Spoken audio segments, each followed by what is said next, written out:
yeah.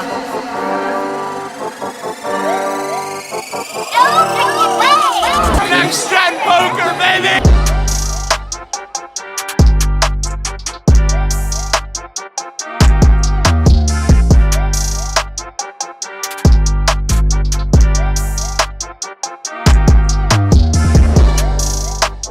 How's it going? We'd like to put our names down for 1-3. What's up, guys? We are back at Choctaw. We wanted to do something a little special for our 10th episode. We're gonna go higher in stakes today, boys. 1-3, $400 buy-in. 1-3 is kind of a big step up for us. We usually just play 1-2. So this is kind of a big deal. Every step is just one step closer to 5-10. Yes, we don't have Jello with us today, as you can see. Yeah. Check out him in the next one, though. Yes, for sure. I hope you guys enjoy. Let's see if we can run it up.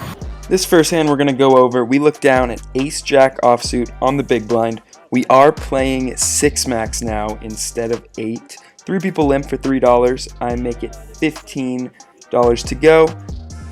You're going to be mad when I win. Small blind gives me some table talk and makes the call. We head heads up to a flop. That flop is 2-2 Jack Rainbow. We hit it. It's a very dry board. Go ahead though, bet. He dares me to bet, and I don't feel like backing down from this dare, so I toss out a C-bet of $15. You said, okay, I will bet. 115. 115. And he re-raises to 115, and the table talk continues. What?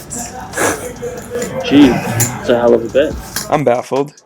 I told you you're going to be mad.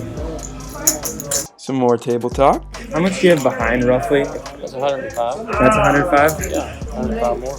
So now when we analyze all this table talk, I think he's trying to come across as strong, meaning he's not super confident in his hand. He only has 105 behind, meaning that if I make this call, he will have less than a pot-sized bet going into the turn. So that kind of is messing with me. I'm not sure whether calling or raising is the best play. I want to get all the money in before scare cards come, and while I think I have the goods, yes, he could have a 2. He probably doesn't have queens or kings because he limped, so I'm assuming we're ahead. I'm all in. All of it. Yeah, that didn't work. He snap folds, meaning he was trying to bluff us. So in hindsight, maybe I should just be calling that flop raise. If I just call, it gives him a chance to bluff again on the turn. So maybe he didn't play that perfectly, but always good to take a big pot down. For our very first hand of 1-3 no limit hold'em, we pick up pocket nines on the button. We see a call from middle position and a limp from the cutoff as well. And I raised it up to $16 here. I think it's an obvious raising spot. And we see a snap call from the small blind, who I will say was a very splashy player. Right when I sat down, I started drinking, and at this point he was definitely drunk and had a lot of money behind, as he just won a promotion to win an extra $200 for a hot hand when he hit quads. So the small blind player ends up pricing in the big blind, the middle position player folds, and the cutoff calls.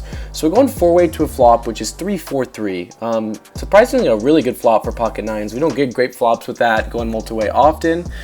But here the small blind, who was that loose player I aforementioned before, leads out here for $10, and the whole table calls. I think they can be calling here with just 82 overcards, because that bet of $10 was tiny. It was less than a fifth of the pot.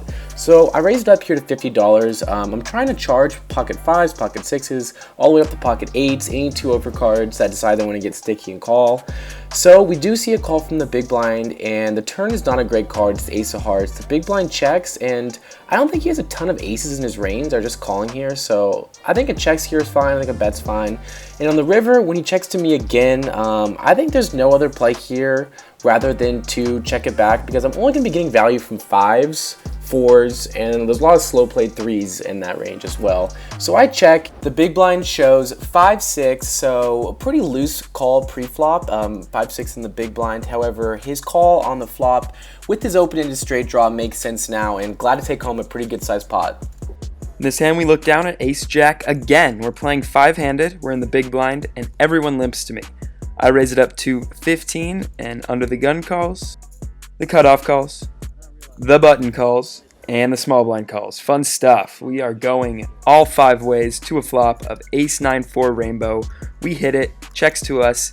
I actually elect to check here because I figure on this board I'm either way ahead or way behind, given how dry it is. I think that my logic here is a little bad, and that should be applied more for heads up play. When we're multi-way, you still got to c-bet that board.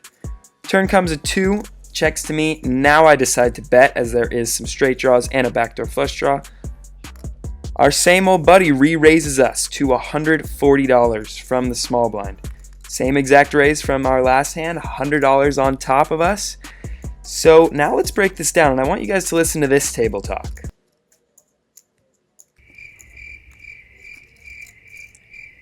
Yeah, there is no table talk. He is no longer speaking. He is dead silent, doing the exact opposite of what he did when he was bluffing us the last time we had ace-jack.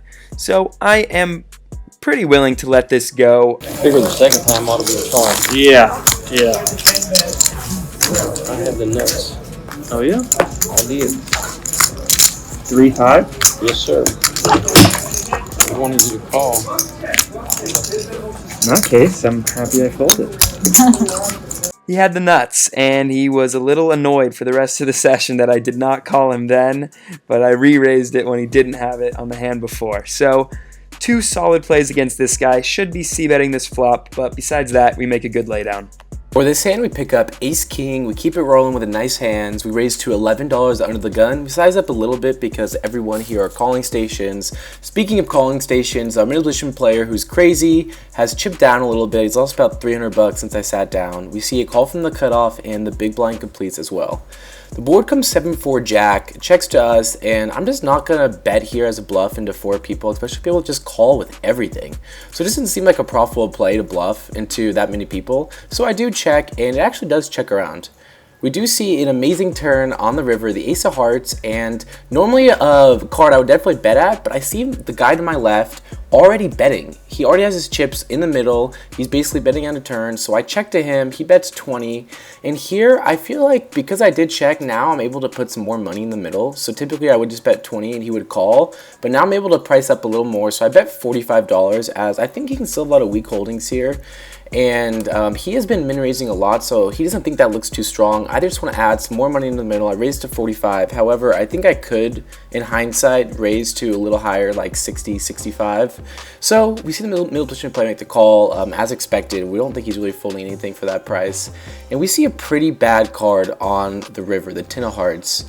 And I think here's where I make the first mistake of the hand. I decide to check here because it's such a scare card for me. I mean, random hands like 8-9 got there, and this guy is very, very capable of having 8-9. He would bet 8-9 into 4 people. Plus, any heart combination, he could have any 2 cards because he calls so light. So we're not putting him on a tight middle position range like we normally would. So here, he pots it to $100, and I just feel like I can get a better spot than this.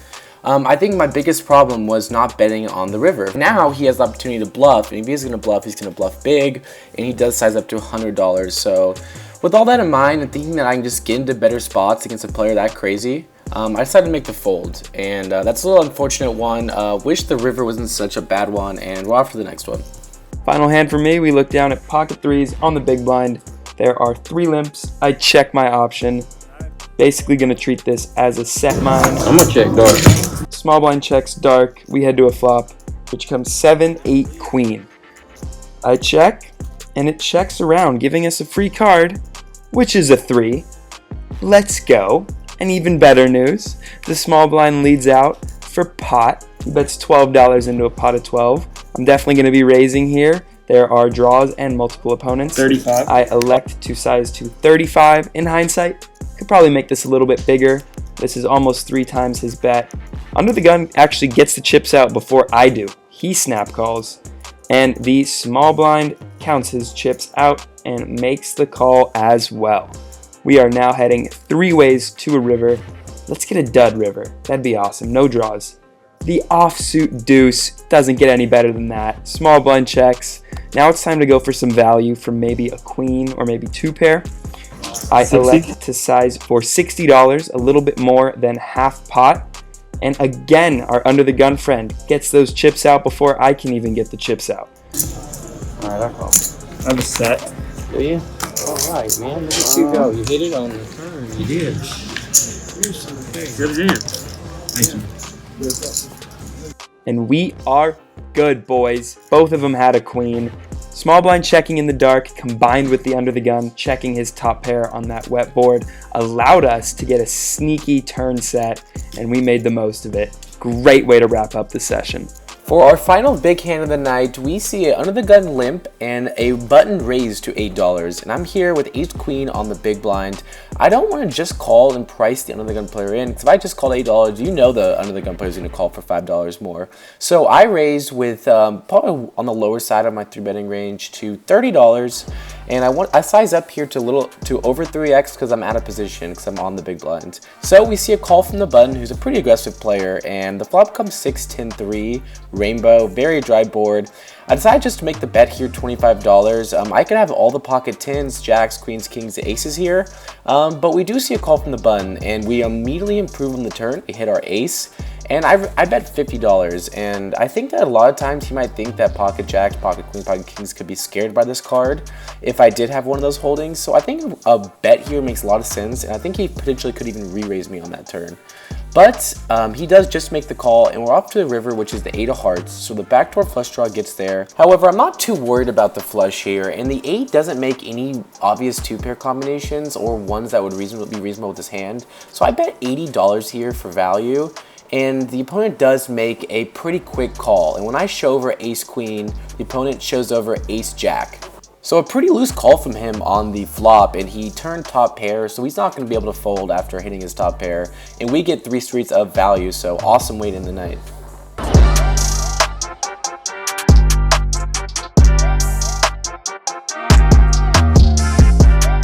Next gen's first black chip, baby. Not our last. Not our last. Not our last.